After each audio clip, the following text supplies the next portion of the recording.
अभी तक हमने ये निकाल लिया कि ये जो बॉल है जिसे स्पीड s और एंगल थीटा पे फेंका गया है, ये हवा में कितने समय के लिए रहेगी, और वो समय आया था ये वाला। और अब हमें निकालना है कि ये बॉल कितना आगे गई होगी हॉरिजॉन्टल डायरेक्शन में। तो इसके लिए तो सिंपल सा डिस्टेंस का फॉर्मूला यूज करना है। आपका डिस्टेंस क्या होता है? Distance is equal to speed into time, average speed या फिर एवरेज रेट इनटू टाइम। अब क्योंकि हमें मतलब है सिर्फ हॉरिजॉन्टल डायरेक्शन के डिस्टेंस से, तो हमें सिर्फ और सिर्फ चाहिए हॉरिजॉन्टल डायरेक्शन की वेलोसिटी। तो पिछले वीडियो में हमने जो वेलोसिटी थी उसको दो कंपोनेंट में तोड़ लिया था, हॉरिजॉन्टल और वर्टिकल।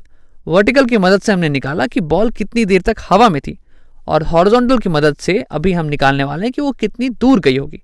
तो हॉरिजॉन्टल डायरेक्शन में जो वेलोसिटी थी वो थी ये, और उसका मैग्नीट्यूड यानी कि स्पीड थी s cos थीटा। तो आइए उसी को लिख लेते हैं। अब देखिए यहाँ पे हमें चाहिए एवरेज रेट।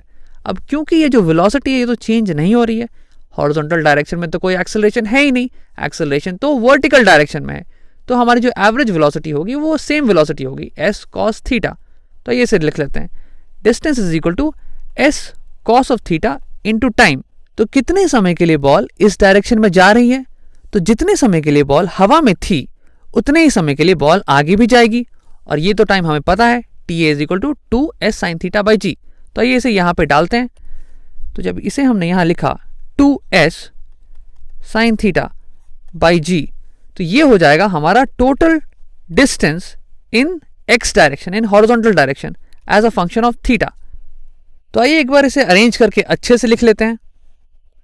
तो हमारे पास आएगा d फंक्शन ऑफ थीटा, यहाँ पे मैं s और s, दो s है तो हो जाएंगे s स्क्वायर, और s2 और g को मैं साथ में लिख लेता हूँ और एंगल को सेपरेटली लिख लूंगा। तो मेरे पास आ जाएगा 2s और s स्क्वायर बाई g, और यहाँ पे cos theta sin theta, cos theta into sin theta. तो ये हो गया हमारा फॉर्मूला डिस्टेंस का। ये जो बॉल जिसे हमने फेंका है s वेलोसिटी से थीटा एंगल पे, वो कितनी दूरी कवर करेगी। तो अब आप कहीं भी किसी भी बॉल को अगर किसी भी वेलोसिटी से फेंक रहे हैं तो आप मुझे वो वेलोसिटी s बता दीजिए, वो स्पीड s बता दीजिए, और एंगल जिस पे आप फेंक रहे हैं वो बता दीजिए, और एक्सेलरेशन ड्यू टू ग्रेविटी। हो सकता है कि आप बॉल को मार्स पे फेंक रहे हो तो आपकी जो g की वैल्यू है वो बदल जाएगी। तो ये तीन चीज़ें आप बता दीजिए और मैं आपको बता दूंगा कि ये बॉल हॉरिजॉन्टल डायरेक्शन में कितनी दूर गई होगी।